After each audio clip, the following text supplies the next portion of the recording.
Hello students. आज हम कुछ स्पेशल बात करने वाले हैं M1 का जो पेपर पैटर्न है एंड कुछ इम्पॉर्टेंट क्वेश्चंस जो आ सकते हैं प्रोबेबली उसके बारे में डिस्कस करेंगे। लास्ट में पासिंग के लिए क्या प्लान होना चाहिए मैं आपको बता दूंगा। जिनको आउट ऑफ लेने हैं वो तो सभी पढ़ेंगे पेपर पैटर्न के हिसाब से, लेकिन जिनको पास होना है एटलीस्ट जिन्होंने कुछ भी प्रिपरेशन नहीं किया है अभी तक, वो इस वीडियो को देख के प्लान करके पास भी हो सकते हैं आराम से। देखो जनरली ये पेपर जो है आपका 70 मार्क का है एंड 2.5 आवर्स रहते हैं, यानी 2.5 घंटा आपको मिलता है। इसमें क्वेश्चन 1 जो आता है वो कंपलसरी क्वेश्चन है, मल्टीपल चॉइस क्वेश्चन रहते हैं MCQs। तो इसमें यूनिट 1, 2, 3, 4 ये जो है इसके ऊपर 2-2 मार्क के MCQ आएंगे, ये 8 मार्क का हो जाएगा। एंड यूनिट नंबर 5 के ऊपर 1-1 मार्क के ऐसे 2 क्वेश्चन आएंगे। तो ये 10 मार्क के MCQ आपको आने वाले हैं एग्ज़ाम में। तो आपको ये पढ़ना कहाँ से है? MCQ के लिए बेस्ट वे है पढ़ने का, एक तो निराली आप रेफ़र करो, निराली के पीछे MCQs हो गए, वो कहाँ मिले वो देखो, या प्रीवियस ईयर क्वेश्चन पेपर से आपको आइडिया आ जाएगा किस टाइप के MCQs आते हैं। कोई ज़्यादा मुश्किल MCQs नहीं आएंगे, आपको जो कॉलेज में पढ़ाया गया है उसी के रिलेटेड MCQ आपको करने हैं, क्योंकि कॉलेज में बहुत सारे टॉपिक स्किप किए होंगे, वो मैं बताऊंगा क्या क्या स्किप करना है आपको एग्ज़ाम के लिए। तो ये 10 मार्क है, ये 10 मार्क आपको लाने ही पड़ेंगे यदि आपको पास होना है तो 10 मार्क का ये है, बिल्कुल छोड़ना नहीं, आसान बात है इसको 10 मार्क लाना। उसके बाद है क्वेश्चन नंबर 2, जिसको और रहता है क्वेश्चन नंबर 3। इसमें ना कुछ इंटरेस्टिंग चीज़ें हैं, जिसमें क्वेश्चन नंबर 2 का ए जो पार्ट है, ए रोल्स थ्योरम या लैग्रेंजेस मीन वैल्यू थ्योरम आएगा। ये जनरली आता है, बट इसमें कॉशी भी आ सकता है, Cauchy mean value theorem. But कोई डरने वाली बात है नहीं, क्योंकि कॉशी का स्टेटमेंट अलग है, बट एक ही तरीके से हम उसको सॉल्व करते हैं। इसमें एक मैं इंपॉर्टेंट बात बताना चाहूँगा, जो LMVT है लैग्रेंजेस मीन वैल्यू थ्योरम, उसमें 3 इनइक्वालिटी रहते हैं, एक है साइन वाली, टैन वाली एंड एक लॉग वाली, ऐसे 3 इनइक्वालिटी है जिसके ऊपर सवाल आने के 99% चांसेस है। तीनों में से एक इनइक्वालिटी है। आप कोई भी बुक रेफर करोगे तो उसमें आपको इनइक्वालिटी दिखेगी, उसमें एक टैन इनवर्स वाली इनइक्वालिटी है, एक साइन इनवर्स वाली है एंड एक लॉग वाली इनइक्वालिटी है। तो तीनों इनइक्वालिटी प्रिपेयर किए तो आपके 4 मार्क पक्के हो जाएंगे। उसके बाद क्वेश्चन आता है Taylor series and Maclaurin series का। दोनों, यदि ऊपर टेलर आ गया तो नीचे मैक्लॉरिन, ऊपर मैक्लॉरिन आ गया तो नीचे टेलर। तो देखो, आपको यदि टाइम सेव करना है या थोड़ा लॉजिकली पढ़ना है तो मैं आपको सजेस्ट करूंगा टेलर्स वाला जो क्वेश्चन है आप करो, क्योंकि और मोस्ट ऑफ द टाइम और यही वापस आने के चांसेस है कि अ, इस टाइम भी वो पॉलिनोमियल फॉर्म वाले, यानी जैसे पूछा जाता है ना x-2 के फॉर्म में लिखो या x के फॉर्म में लिखो, उस टाइप वाले क्वेश्चन हार्डली 5 या 6 क्वेश्चन है जो प्रीवियस ईयर में आके गए वही रिपीट होते हैं, तो वही आपको सॉल्व करने हैं। डेरिवेटिव भी उसमें सिंपल है। तो मैं आपको सजेस्ट करूंगा आप टेलर के ऊपर फोकस करो, ऑब्वियसली मैक्लॉरिन भी पढ़ो आप, बट मेरा सजेशन है टेलर सीरीज़ का। अगेन क्वेश्चन नंबर 2 में जो है फूरियर सीरीज जो आता है, ऑड या इवन फंक्शन दिया होगा, आपको फूरियर सीरीज एक्सपेंशन निकालना है। एंड 3 में क्वेश्चन सी रहेगा हाफ रेंज फूरियर सीरीज, यानी साइन वाला आएगा या कोसाइन वाला आएगा। अब इसमें इंटरेस्टिंग पार्ट ये है, मुझे लगता है ये 3C वाला जो हिस्सा है फूरियर रेंज साइन या कोसाइन, वो बड़ा आसान रहता है, क्योंकि ऑलरेडी आपको आइडेंटिफाई नहीं करना है, आपको जस्ट फॉर्मूला लिखना है एंड कैलकुलेट करना है। वो भी प्रॉब्लम रिपीट ही होते हैं, कुछ प्रॉब्लम है आप प्रीवियस ईयर क्वेश्चन पेपर में देखो, आपको पता चलेगा 3-4 टाइप के प्रॉब्लम है वही आते हैं। यहाँ एक बात याद रखो, क्वेश्चन 2 एंड 3 में अभी मैं बोल रहा हूँ हाफ रेंज कोसाइन या साइन करना है, बट ये प्रॉब्लम हो सकता है यहाँ मैक्लॉरिन आ गया या फूरियर, हाफ रेंज फूरियर आ गया। तो आप आपके हिसाब से प्लानिंग करो, क्वेश्चन ऊपर नीचे हो सकते हैं, आपको कितने मार्क लाने हैं। आपको यदि फुल मार्क लाने तो ऑड इवन भी प्रिपेयर करो, साइन कोसाइन भी प्रिपेयर करो, टेलर भी प्रिपेयर करो, मैक्लॉरिन भी प्रिपेयर करो। एंड रोल्स थ्योरम के तो आसान क्वेश्चन है, कॉशी भी छोड़ो मत, मैं आपको बोल रहा हूँ, क्योंकि कभी कभी यदि पेपर सेटर का माइंड में आ गया कि कॉशी डाल देंगे तो वो कॉशी भी आ सकता है। बट जो LMVT के 3 इनइक्वालिटी है, साइन वाली, टैन वाली एंड लॉग वाली तीनों प्रिपेयर करके जाओ। 99% उनमें से आने के चांसेस रहते हैं। अब यहाँ मैं एक बात बताना चाहूँगा, इनडिटर्मिनेट फॉर्म के ऊपर क्वेश्चन नहीं आएगा, ये आप छोड़ दो। एंड फूरियर सीरीज में एक पार्ट है हार्मोनिक सीरीज करके, हार्मोनिक सीरीज, उसको भी आपको छोड़ देना है, बिल्कुल टाइम वेस्ट नहीं करना है इसके ऊपर, क्योंकि क्वेश्चन आने वाला नहीं है। ठीक है, तो ये हो गया आपका क्वेश्चन नंबर 2 एंड 3 के बारे में। दोनों में एक ही आपको सॉल्व करना है, आप आपके हिसाब से प्लान करो। अब नेक्स्ट क्वेश्चन है क्वेश्चन नंबर 4, और आता है इसको question number 5। Same to same pattern है, कुछ अलग नहीं है। देखो ये आएगा पार्शियल डिफरेंशिएशन। इन दोनों में जनरली बेसिक पार्शियल डेरिवेटिव के जो क्वेश्चन रहते हैं, जैसे del two u by del x square is equal to a square del two u by del y square, prove करने वाले जो रहते हैं वो एक करो आप। दूसरा variable treated as a constant वाला, ये तो ये जो पार्ट है, ये दोनों में से एक क्वेश्चन आने वाला है। तो ऊपर ये वाला, ऊपर वाला ये आ गया तो नीचे ही वेरिएबल ट्रीटेड आएगा, या वाइस वर्सा। बी जो पार्ट है ऑयलर्स थ्योरम, ऑयलर्स थ्योरम के ऊपर क्वेश्चन बनेगा ही, दोनों ही जगह पे आएगा क्वेश्चन। आसान क्वेश्चन रहता है 4 मार्क का। प्रीवियस ईयर क्वेश्चन पेपर से अलग अलग प्रॉब्लम आ सकते हैं, क्योंकि ये जिसको डिग्री निकालना आता है ना, उसको ये जनरली सॉल्व होता है।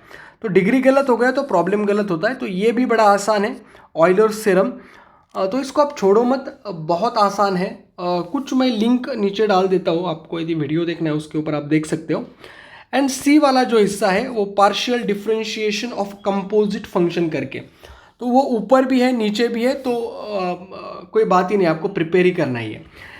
यहाँ आपको थोड़ा ऑयलर्स थ्योरम के लिए ज़्यादा डेरिवेटिव की जरूरत नहीं पड़ती, प्रॉब्लम भी रिपीटेटिव आते हैं। लेकिन जो ए वाला हिस्सा है पार्शियल डिफरेंशिएशन जनरल आ गया तो आपको थोड़ा डेरिवेटिव निकालना पड़ेगा, बट उसमें भी प्रॉब्लम वही होता है कि रिपीटेटिव आते हैं। आपको कुछ यदि आपने ढंग से मेहनत की है तो आपको वो बन जाएगा, यानी इतना मुश्किल बात नहीं रहता हो। ठीक है, उसके बाद क्वेश्चन नंबर 6 जो है, 6 एंड 7, 6 और 7, and obviously her question 4 mark का, मैंने मार्क तो लिखे है इसलिए मैं बता नहीं रहा हूँ आपको। क्वेश्चन नंबर 6 एंड 7 में आपको एक बात याद रखनी है, जैकोबियन इम्प्लिसिट फंक्शन और J into J dash is equal to 1, ये वाले जो प्रॉब्लम है ये आएंगे। तीनों में से कोई भी आ सकता है, बड़ा आसान है, कोई ज़्यादा नहीं। यहाँ आपको ऑब्वियसली डेरिवेटिव आना चाहिए। अगेन यहाँ भी एक बात है कि ज़्यादा मुश्किल सवाल नहीं पूछे जाते, वही रिपीटेटिवली क्वेश्चन आते हैं। क्वेश्चन पेपर चेक करो आप, 5 साल के प्रीवियस आपको मिलेंगे वेबसाइट के ऊपर, कहाँ भी मिलेंगे, वही क्वेश्चन करके जो आप, बाकी कुछ करने की ज़्यादा ज़रूरत नहीं है। अब ये बी जो हिस्सा है ना, 6B एंड 7B, ये इंटरेस्टिंगली दोनों भी आसान है, क्योंकि फंक्शनल डिपेंडेंस जो आता है ना, फंक्शनल डिपेंडेंस का यदि प्रॉब्लम आ गया तो नीचे एरर एंड अप्रोक्सीमेशन आ सकता है। देखो यहाँ 19-20 का चेंज हो सकता है पेपर पैटर्न में, ऐसा कुछ नहीं कि A to Z वैसे के वैसे आएगा, but most of the paper इसी फॉर्मेट में होता है। अभी तक का मेरा एक्सपीरियंस है कि इसी फॉर्मेट में पेपर आएगा। अब ये फंक्शनल डिपेंडेंस के ना डिपेंडेंस वाले ही जनरली आते हैं, डिपेंडेंस वाले, और उसमें ना रिलेशन पूछते हैं। तो ना ये 3 जो क्वेश्चन है इसमें भी, एक जो होता है v is equal to tan inverse u वाला एक क्वेश्चन है, और एक क्वेश्चन आता है उसमें फंक्शनल डिपेंडेंस की मैं बात कर रहा हूँ, जिसमें u square is equal to v plus 2w form में एक क्वेश्चन रहता है। वैसे ऐसे 3-4 ही क्वेश्चन आते हैं, वही रिपीटेटिवली आते हैं, आपको चेक करना पड़ेगा थोड़ा प्रीवियस ईयर क्वेश्चन पेपर में। और एक होता है जिसमें relation u v is equal to 2 minus v करके ऐसा कुछ आता है। अब क्वेश्चन पेपर चेक करो, वही रिपीटेटिवली क्वेश्चन आते हैं, हार्डली 4 या 5 क्वेश्चन हो गए, उसके अलावा कुछ नहीं आएगा। एरर एंड अप्रोक्सीमेशन में अगेन इंटरेस्टिंग बात यही है, रिपीटेटिव प्रॉब्लम होते हैं, आसान टॉपिक है ये बहुत। तो मेरा कहना ये है, अगेन एरर एंड अप्रोक्सीमेशन में वही है, आप एरर निकालनी, आपको एरिया वाला पूछेंगे, वॉल्यूम वाला पूछेंगे, या और 2-3 कुछ प्रॉब्लम हो गए, वही रिपीटेटिवली आते हैं। अभी ये जो बी हिस्सा है 6 का बी, इसको छोड़ने का कोई मतलब नहीं है, ये बिल्कुल आपको 4 मार्क इधर आने ही चाहिए। सी वाला जो हिस्सा है मैक्सिमा मिनिमा और लैग्रेंजेस मेथड ऑफ मल्टीप्लायर, अब ये आपके ऊपर है, आपको स्टेशनरी पॉइंट यदि आपको ढंग से निकालने आते हैं, डेरिवेटिव अच्छे से आता है, मैक्सिमा मिनिमा करो। लैग्रेंजियस मेथड आता है, थोड़ा डेरिवेटिव लगेगा, बट मुझे पर्सनली लैग्रेंजियस मेथड आसान लगता है मैक्सिमा एंड मिनिमा से। मैक्सिमा मिनिमा लैग्रेंजियस मेथड से थोड़ा लेंदी लगता है मुझे। स्टेशनरी पॉइंट ज़्यादा हो गए तो ज़्यादा टेस्ट करना पड़ता है आपको, और स्टेशनरी पॉइंट गलत हो गए तो सब भी गलत हो जाएगा आपका, ठीक है। तो स्टेशनरी पॉइंट निकालने में आपको थोड़े एफर्ट लगते हैं, तो मुझे तो लैग्रेंजियस मेथड मैं कंफर्टेबल हूँ। आप आपके हिसाब से देखो। अगेन प्रीवियस ईयर 4-5 ही क्वेश्चन है, वही रिपीटेटिवली आते हैं, वही आपको सॉल्व करने ढंग से। अब ये जो है यहाँ से जो हिस्सा पास हो गया, वो स्टार्ट हो गया, वो गरीबों के लिए जिसको ऊपर का कुछ भी नहीं आता है, उन्होंने ये पार्ट छोड़ने में रिस्क मत लो, क्योंकि ये आसान पार्ट है बहुत। इसमें जो 8 एंड 9 के जो क्वेश्चन है सिमिलर आपको दिखेंगे। 8 और 9 आपको सॉल्व करना है।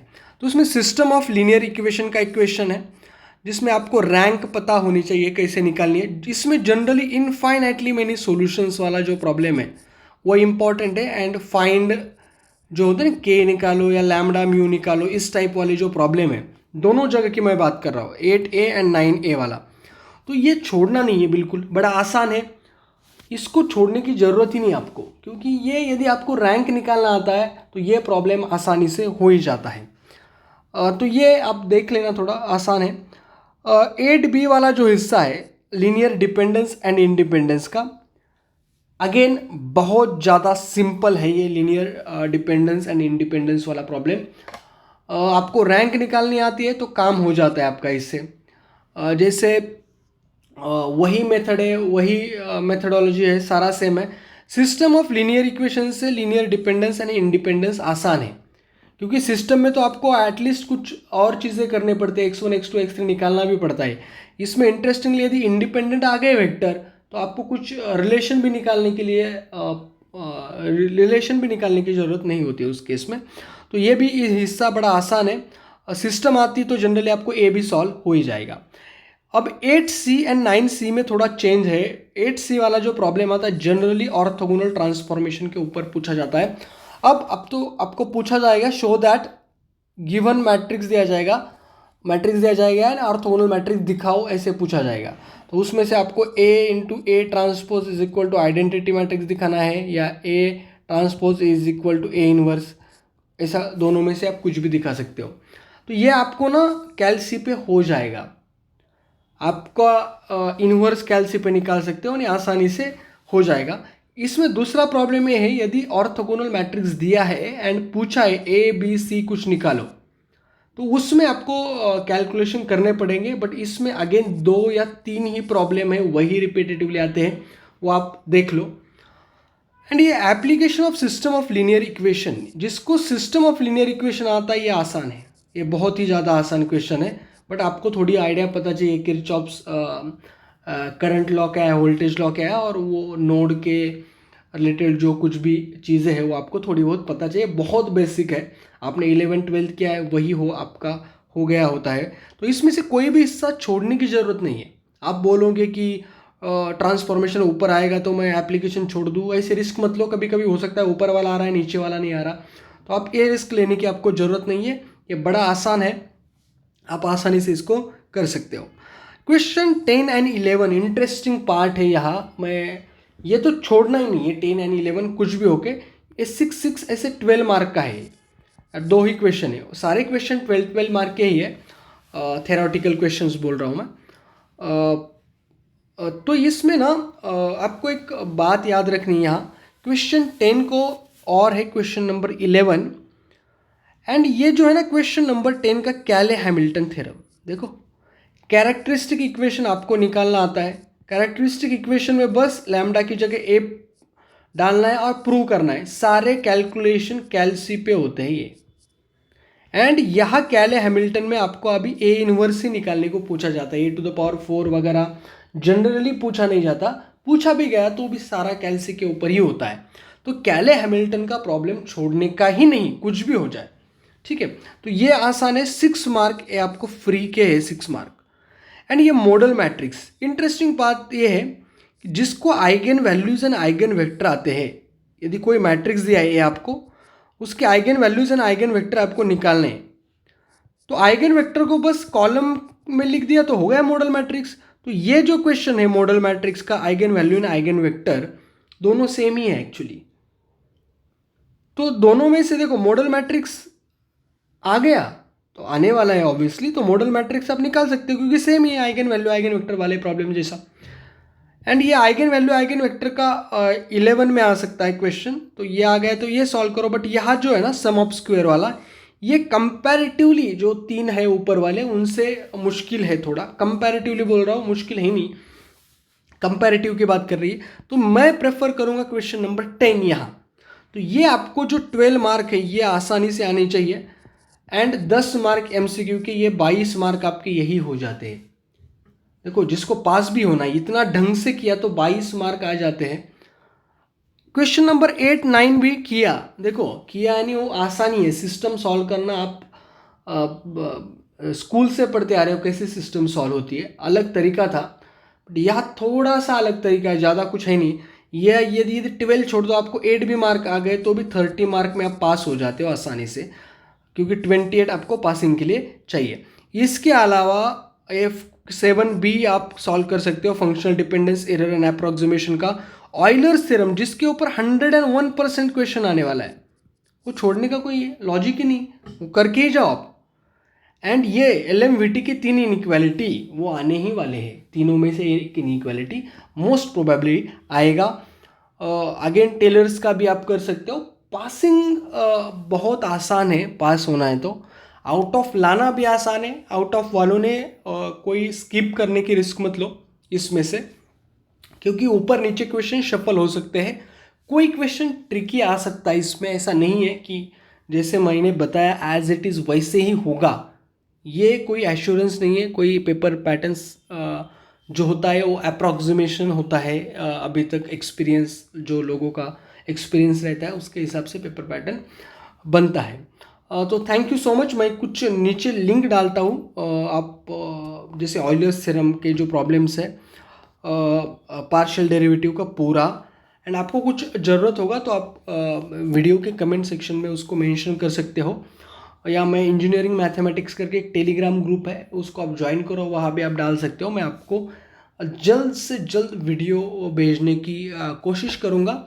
बेसिकली मैं MCQs के ऊपर कुछ आपको वीडियो शेयर करना चाहता हूँ eigen values and eigen vectors के ऊपर। और बाकी भी MCQ आप देख लो एक बार कैसे लगते हैं। अगेन MCQs वही आपको देखने हैं जो सिलेबस में है, जैसे रैंक ऑफ मैट्रिक्स निकालो, ये नहीं पूछा जाएगा जनरली आपको एग्जाम में। तो जो सिस्टम के रिलेटेड है, जो थेरोटिकल टॉपिक है उसके रिलेटेड आप MCQ देखो।